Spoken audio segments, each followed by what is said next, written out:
भगवान शिव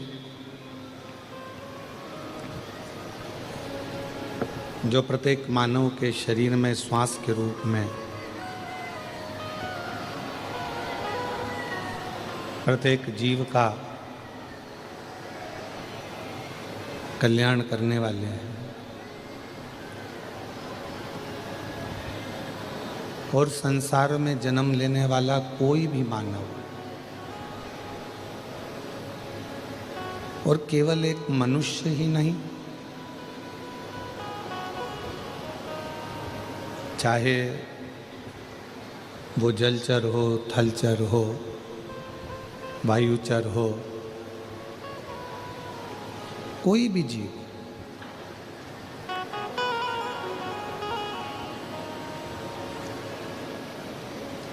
शिव के बिना पूर्ण सूना है। केवल एक शंकर, शिव औघड़ी, भगवान शंकर केवल एक मानव का ही कल्याण नहीं, चाहे जल में रहने वाला जीव हो, वायु में रहने वाला जीव हो, ब्रह्मांड में कहीं पर भी उसका जन्म हुआ है, वो शंकर का ही एक स्वरूप है।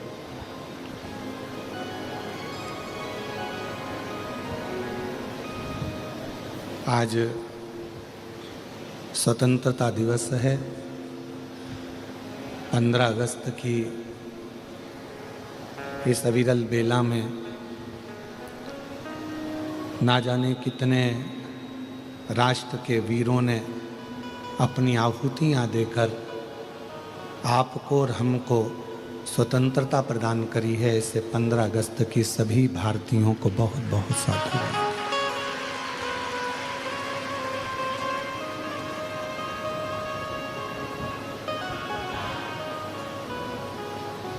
और स्वतंत्रता देने में भगवान शिव का भी बड़ा क्रम है।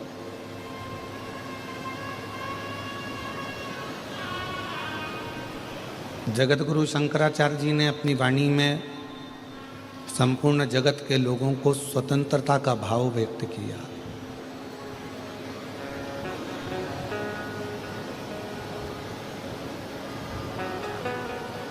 कि बंधन किसी भी चीज का ठीक नहीं होता। पाँव में अगर आप चप्पल पहन रहे हो, जूता पहन रहे हो, और वो जूता भी अगर आपको दबाता है तो आप जूता बदल देते हो। पाँव में चप्पल पहन रहे हो, वो चप्पल भी यदि आपको दबाती है, पाँव में अगर तंगाती है, दबाती है, छाला कर देती है, तो आप चप्पल बदल देते हो। मतलब दबना।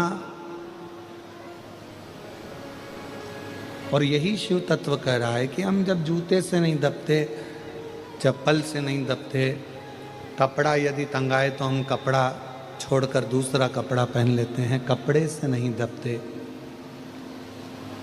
तो फिर इस संसार सागर में हम किससे दबे? कोई गलत काम मत करो जिंदगी में, केवल एक श्रेष्ठ कर्म करते करते अपनी जिंदगी को आगे बढ़ाओ।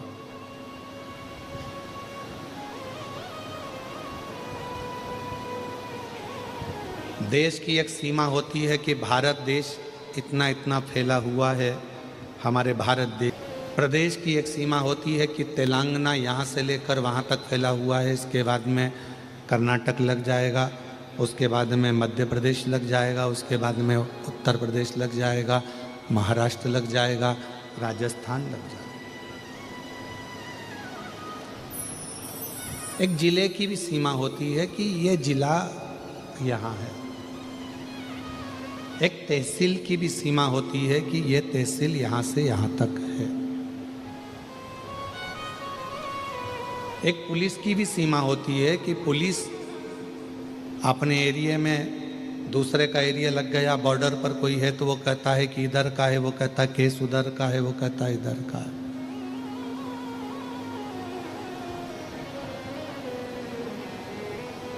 एक विद्युत विभाग की भी सीमा होती है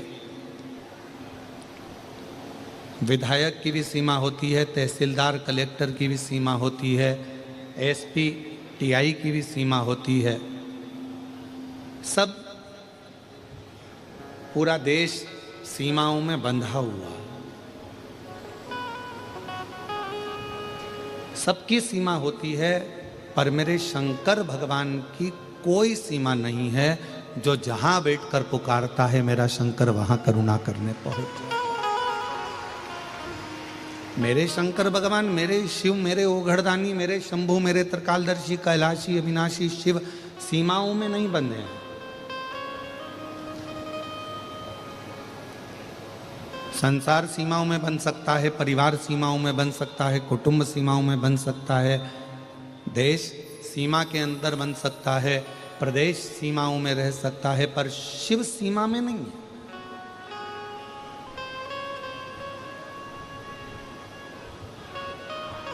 आज के जमाने में अगर विदेश की भूमि को भी खोदा जा रहा है तो उसमें से भी शिवलिंग निकल रहा है।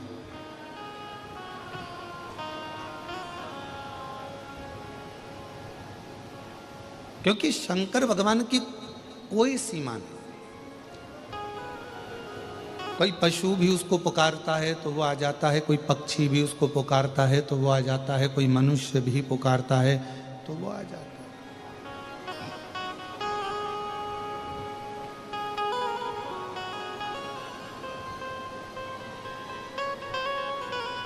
सीमाओं में बंधा हुआ परमात्मा कभी नहीं होता। आप सभी ने श्रीमद् भागवत में गज और ग्रह की कथा सुनी होगी। एक मगर ने हाथी का पांव पकड़ लिया। हाथी ने सारे परिवार को बुलाया, कुटुंब को बुलाया, पर कोई आया नहीं। और ये हाथी की कथा नहीं है, ये अपनी भी कथा है। अंत समय में कोई तुम्हारा साथ देने वाला नहीं होगा। वेंटिलेटर पर अकेले होगे, आईसीयू के रूम में अकेले होगे, डॉक्टर सबको बाहर निकाल दे।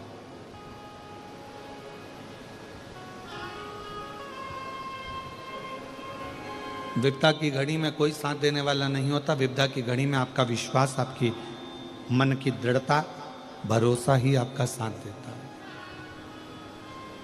और अंत समय प्रभु आना पड़ेगा, वचन दिया तो निभाना पड़ेगा। जिनको आता है वो सब पंडालों में बैठकर साथ में बोला करो, अंत समय प्रभु आना पड़ेगा, वचन दिया तो निभाना पड़ेगा।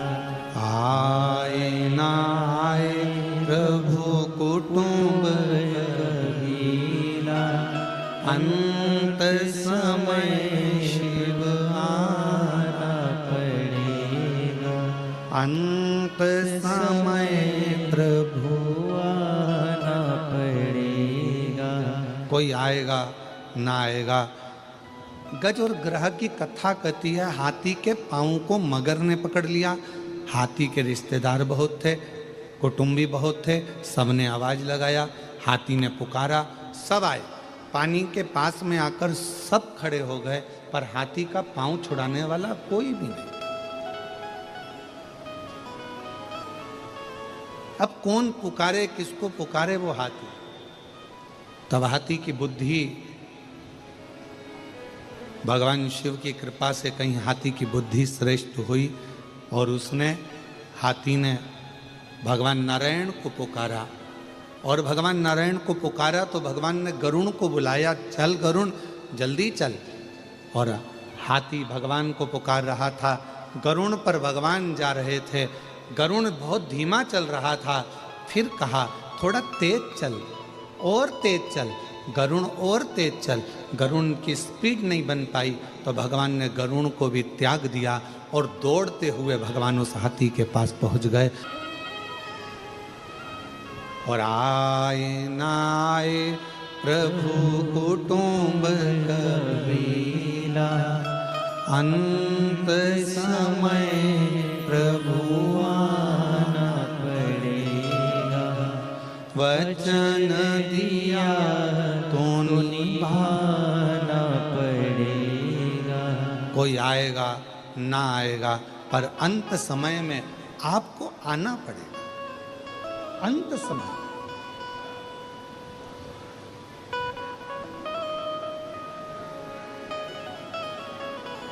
हमारे भारत की भूमि पर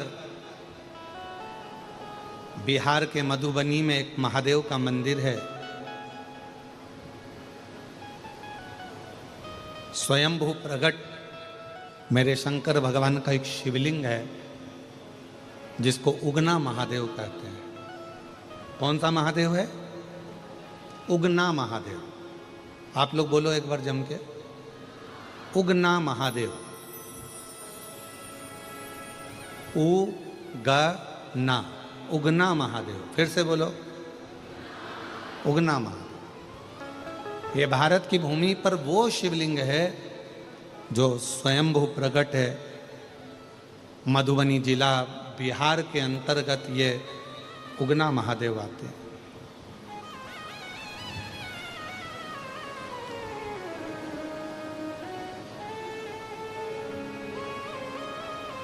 शिवजी का नाम ये सब उगना महादेव कैसे आ गया? उगना का तो मतलब होता है कि जो एकदम सुस्ती में रहता है, उदास रहता है, जिसे कोई काम ही नहीं होता है।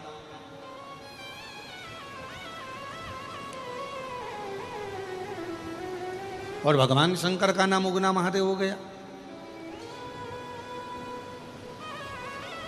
शिव कथा कह रही है, भगवान शंकर का चरित्र कह रहा है। एक विद्यापति थे, बड़े अच्छे कवि थे, बहुत अच्छी कविता का पाठ करते थे, मैथिली थे, और अपनी कविता वो किसी को नहीं सुनाते थे। अगर सुनाते थे तो केवल देवाधिदेव महादेव को सुनाते थे, और किसी से अपने मन का भाव वो कहते नहीं थे। कविताओं के माध्यम से शिव जी की स्तुति किया करते थे। अब धीरे धीरे धीरे धीरे विद्यापति बुजुर्ग होते चले गए। अवस्था सबकी डलती है, बचपन आया है तो जवानी भी आएगी, जवानी आई है तो अधेड़ी भी आएगी, और अधेड़ी आई है तो बुढ़ापे भी आएगा। पर इतना जरूर याद रखें कि बचपन खेल में खोया, जवानी नींद भर सोया, बुढ़ापा देख कर रोया, सिराने मौत हंसती है। अंत में जब बुढ़ापा आए तो व्यक्ति को रोना ना पड़ जाए।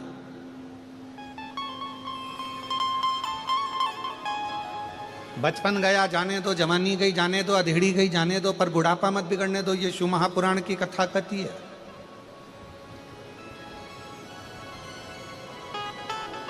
शिव महापुराण की कथा कहती है, जब भी कैमरे वाले के सामने जाना, फोटो खिंचवाने के लिए जाना, घर से तुम पाउडर लगा कर गए कि नहीं गए उससे मतलब नहीं है, खूब सारा क्रीम लगा कर गए कि नहीं गए उससे कोई मतलब नहीं है, अच्छा कपड़ा पहन कर गए कि नहीं गए उससे कोई मतलब नहीं है।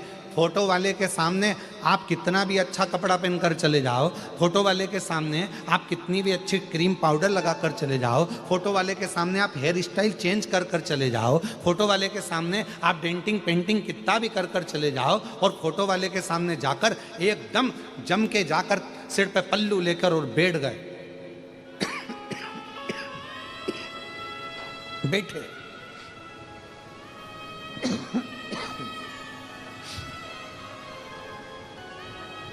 और फोटो वाले ने फोटो खींचा, एक क्षण की बटन दबी और फोटो खींच गया। अब वो फोटो तुमने देखते से ही कहा, क्यों हमने इतना अच्छा कपड़ा पहना था, इतना अच्छा पेंटिंग करा था, पूरा स्वरूप सुधार कर आए थे, इतना डेंटिंग पेंटिंग कर कर आए थे, इतना अच्छा हेयर स्टाइल कर कर आए थे, पर तुमने तो हमारा फोटो बिगाड़ दिया। तो फोटो वाला बोलेगा, बहन जी फोटो तो अच्छा आ जाता, आप कपड़े तो अच्छी पहनी थी, आपने श्रृंगार भी अच्छा करा था, आपने सारा आभूषण अच्छा पहना था, बस एक कमी फोटो में रह गई बहन जी। मैंने जब आपसे बोला था, मैडम स्माइल प्लीज, उस समय पर आप स्माइल देना भूल गई, इसलिए ये फोटो बिगड़ गया।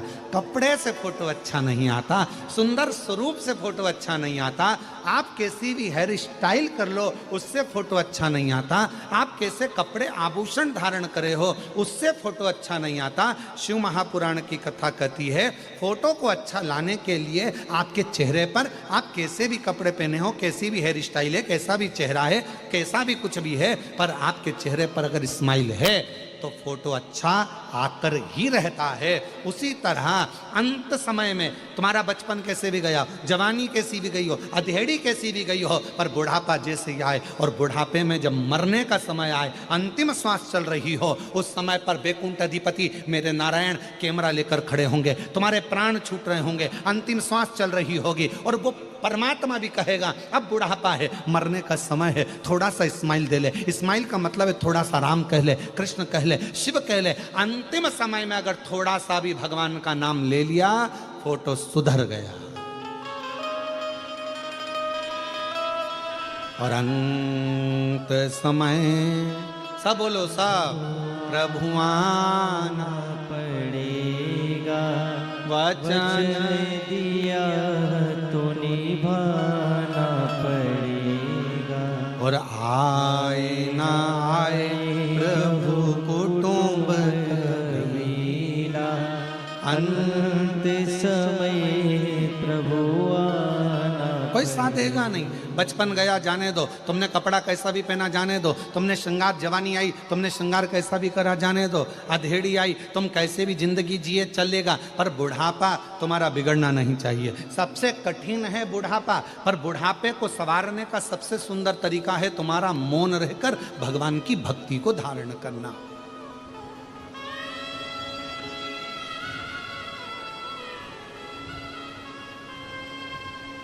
दो ऐसे हैं जिनको निमंत्रण नहीं दिया जाता बुलाने के लिए, फिर और दुनिया में कोई ऐसा पैदा नहीं हुआ जो इन दो को निमंत्रण देता। और मुझे विश्वास है हैदराबाद के लोग भी इनको निमंत्रण नहीं देते होंगे, फिर भी वो तुम्हारे यहां आ जाते हैं। दो ऐसे हैं जिनको निमंत्रण नहीं दिया जाता तो भी आते हैं, जिनको नहीं बुलाया जाता तो भी आते हैं, जिनको आमंत्रण नहीं दिया जाए तो भी आते हैं, जिनको भगाने का प्रयास किया जाए तो भी आते हैं। वो दो हैं, एक नंबर पर है बीमारी और दूसरे नंबर पर है भिखारी।